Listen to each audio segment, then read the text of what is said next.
warahmatullahi wabarakatuh.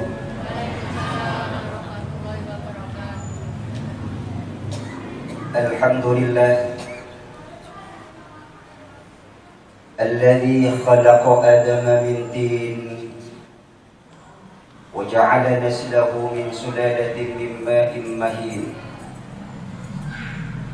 Qasamahum bi'ilmihi ila ashabi shimal wa ashabi yamin. Asyhadu an la ilaha illallah wahdahu la syarika lah, al-malikul haqqul mubin. Wa asyhadu anna sayyidana wa maulana Muhammadan abduhu wa rasuluh, as-sadiqul wa'dil amin. Allahumma salli wa sallim wa barik ala sayyidina Muhammadin wa ala alihi wa ashabihi ajma'in, amma ba'd. Faya ayyuhan nas, usikum wa nafsi bitaqwallah, faqad fazal muttaqun. A'udzu billahi minasy syaithanir rajim. Bismillahirrahmanirrahim. Rabbi shrah li sadri wa yassir li amri wahlul 'uqdatam min lisani yafqahu qawli. Kaum muslimin, kaum muslimat, para jamaah yang dimuliakan Allah Subhanahu wa taala. Pada hari ini kita bersyukur kepada Allah bisa menunaikan salah satu syariat agama kita, melaksanakan rangkaian ritual sholat khusuf gerhana bulan yang oleh para ahli gerhana bulan tahun ini disebut dengan super blood moon, yaitu bulan dengan super merah. Bulan ini, gerhana bulan ini, menurut para ahli bulan hanya akan terjadi dalam kurun waktu 195 tahun, di mana posisi bulan, posisi bumi kita ini berada tepat di tengah-tengah garis antara matahari dan rembulan, sehingga pantulan cahaya matahari secara penuh dihalang-halangi oleh posisi bumi kita, sehingga tidak sampai memantulkan cahaya ke bulan. Inilah kemudian syariat mengajarkan kepada kita saat terjadi gerhana bulan, hukumnya sunnah muakkadah untuk melaksanakan sholat gerhana bulan seperti yang telah kita tunaikan bersama. Ibu bapak hadirin yang dimuliakan Allah Subhanahu wa ta'ala, apa yang harus kita lakukan saat gerhana itu terjadi? Agama mengajarkan kepada kita untuk senantiasa berpikir seperti yang telah kita tentang aneka macam keajaiban ibu bapak yang Allah hadirin yang dimuliakan Allah Subhanahu wa ta'ala. Bumi, bulan, apa yang dan matahari berada tepat dalam satu garis.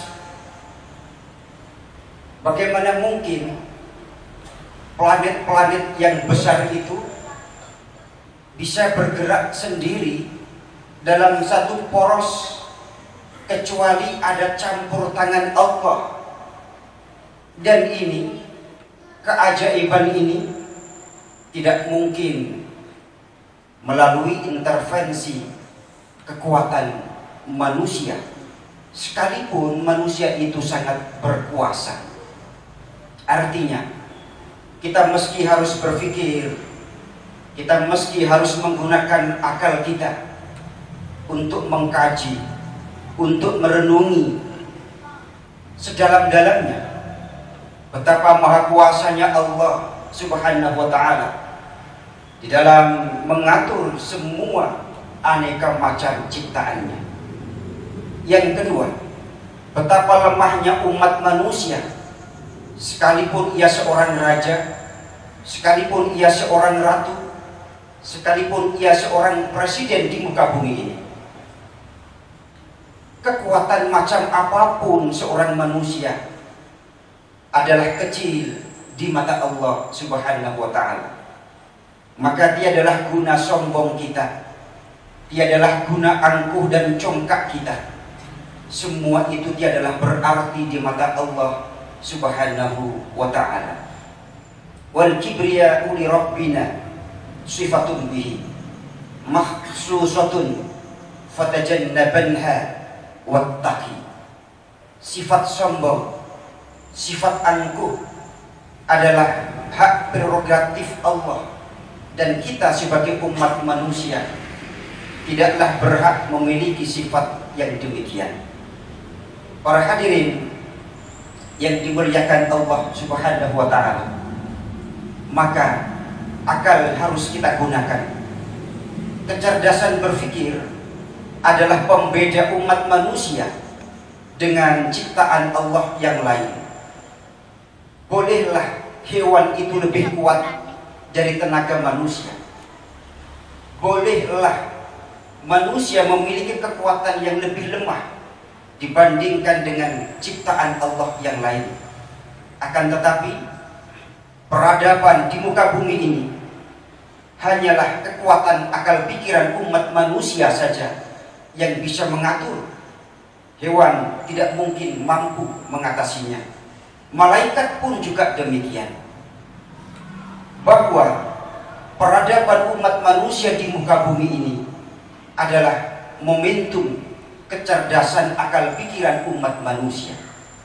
Inilah kemudian mengapa Allah menyatakan di dalam Al-Quran, inna fi khalqis samawati wal ard wa ikhtilafil laili wan nahar la ayatin li ulil albab. Dalam penciptaan langit dan bumi, segala macam bentuk ciptaan Allah itu dipersembahkan dan diperuntukkan untuk umat manusia. Umat manusia yang seperti apa? Adalah umat manusia yang disebut dengan ulul albab. Siapakah ulul albab itu? Alladzi yadhkuruna Allaha qiyaman wa qu'udan. Orang-orang yang memiliki kecerdasan spiritual di samping kecerdasan otak dan emosionalnya. Dia orang kaya, dia seorang pekerja ulung, dia adalah workaholic. Akan tetapi cipta dan karyanya semata-mata untuk menjalankan perintah Allah, semata-mata untuk menjalankan syariat agama. Maka orang-orang yang melandaskan semua akal pikiran, semua pekerjaan dengan sandaran vertikal kepada Allah, disitulah yang disebut dengan orang-orang yang ulul albab. Hadirin yang dimuliakan Allah Subhanahu wa ta'ala. Kemudian satu pelajaran menarik yang mesti kita ambil hikmahnya dari statement Imam Al-Ghazali. Beliau menyatakan adabul khusuf dawamul faza'i. Saat gerhana bulan tiba, kita mesti menghadirkan rasa takut kepada Allah Subhanahu wa ta'ala. Wa idharul haza'i, ada rasa kegelisahan di mata Allah Subhanahu wa ta'ala. Wa mubadaratut taubati, menyegerakan untuk bertaubat kepada Allah atas segala dosa, khilaf dan salah yang pernah kita tunaikan bersama. watarkul mamali, watarkul malali, yaitu tiadalah bosan kita bertaubat dan memohon ampun atas segala dosa yang pernah kita lakukan. Wasira'atul qiyami ila sholati wa tulil qiyami fiha wa istish'aril hadad. Wasira'atul qiyami ila sholati, dan menyegerakan untuk menunaikan sholat, kemudian mengisi hari-hari kita dengan amal ibadah yang baik, dan merasakan ada peringatan keras dari Allah di dalam lubuk sanubari kita yang paling dalam. Inilah kemudian mengapa sholat khusuf li khusufil qamari ini kemudian mesti harus kita tunaikan untuk kita mendapatkan hikmah dan pelajaran, sebagaimana Imam Ibnu Abbas menyatakan bahwa tadzakurul ilmi ba'da lailati ahabbun ilayya min ihya'iha, bahwa berkontemplasi dalam malam khusuful qamar ini dengan mempelajari ilmu Allah itu dicintai, sangatlah dicintai oleh imam-imam dan ulama-ulama kita daripada menghidupkannya dengan menunaikan ibadah sholat sunnah semalam suntuk. Artinya kontemplasi kita, perenungan kita, penghayatan kita dengan keanekaragaman segala macam bentuk yang menakjubkan dari semua ciptaan Allah itu jauh lebih baik daripada sholat sunnah semalam suntuk. Inilah beberapa hikmah yang bisa kita ambil dari pelajaran gerhana bulan yang terjadi pada malam hari ini. Semoga Allah memberikan kekuatan kepada kita, hidayah kepada kita, ilmu kita barokah, rezeki kita barokah, dan di penghujung kehidupan kita diakhiri dengan husnul khatimah. Barakallahu li wa lakum fil Qur'anil azim wa nafa'ani wa iyyakum bima fihi minal ayati wa dhikril hakim. Wa qur rabbi fir warham wa anta khairur rahimin.